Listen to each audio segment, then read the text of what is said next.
This game that I'm about to talk about right now is single-handedly the reason why I decided to come back to YouTube.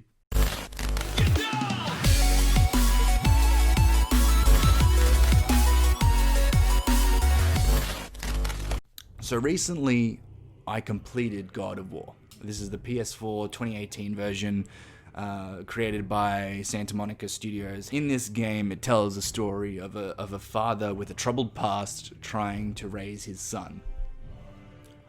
And it's that simple. That's the story. So actually, I lied a little bit. It's actually more difficult than that. The story really revolves around Kratos and his son Atreus as they go on a journey to reach the highest peak in all the realms in Norse mythology.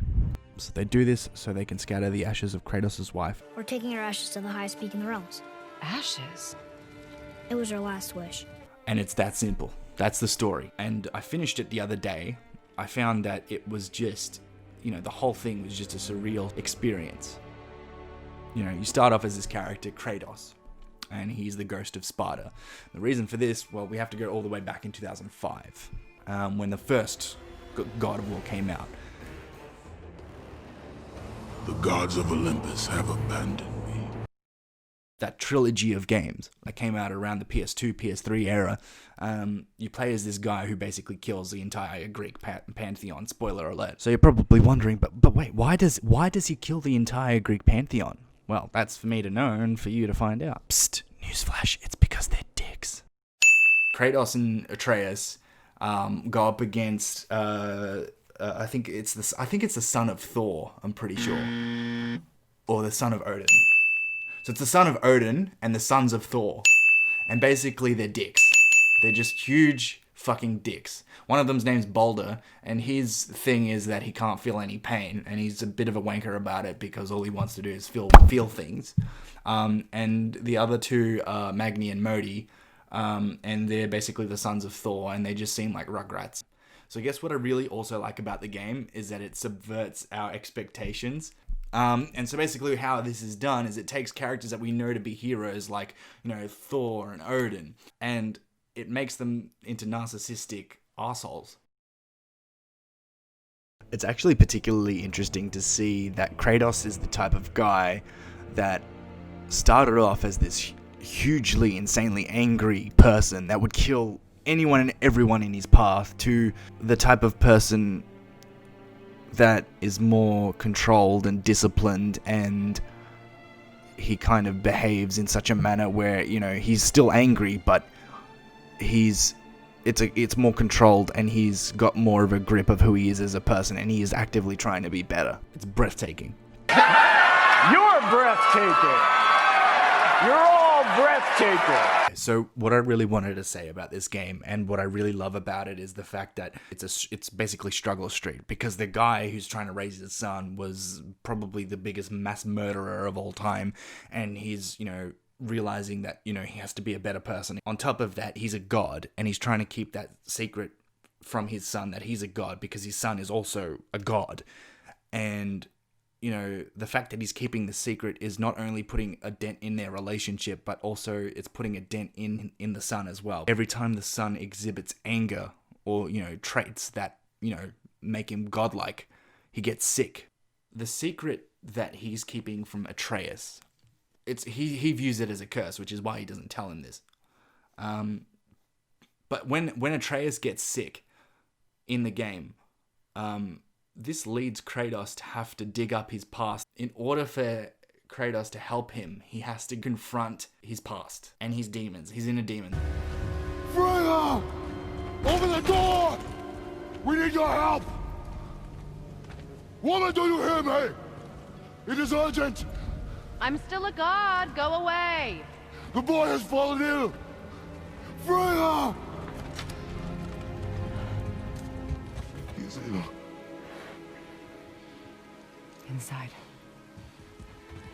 This is no ordinary illness. The boy's true nature, your true nature, fights within him.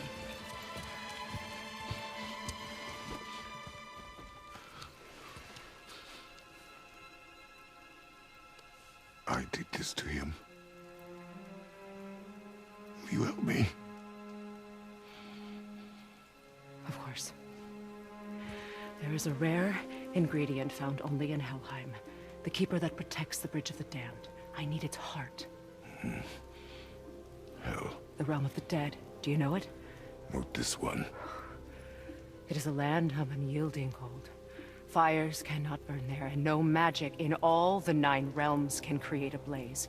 As for the dead, your frost axe will be useless. You'll need to find something else. Then I must return home.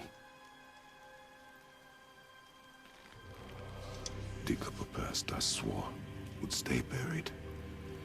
Who you were before doesn't matter. This boy is not your past, he is your son.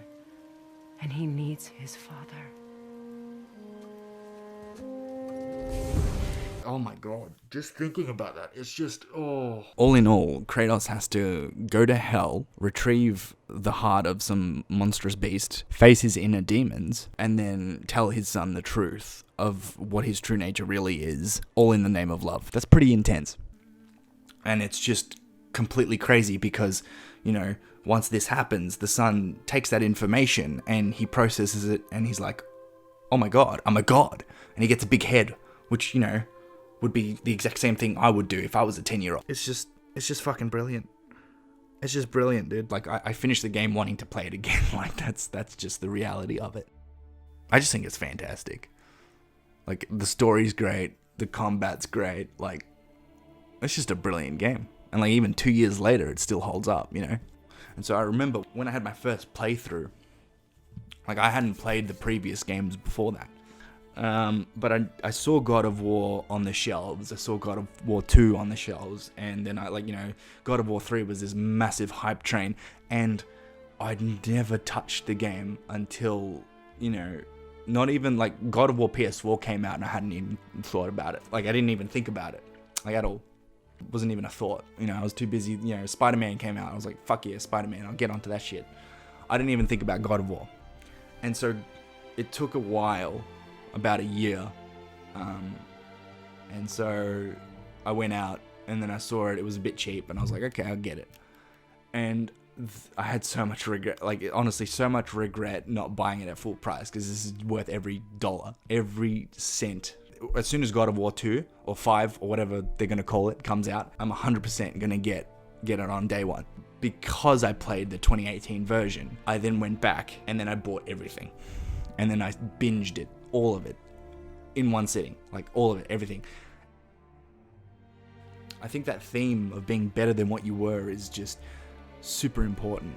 And it's very much, you know, something that is relevant.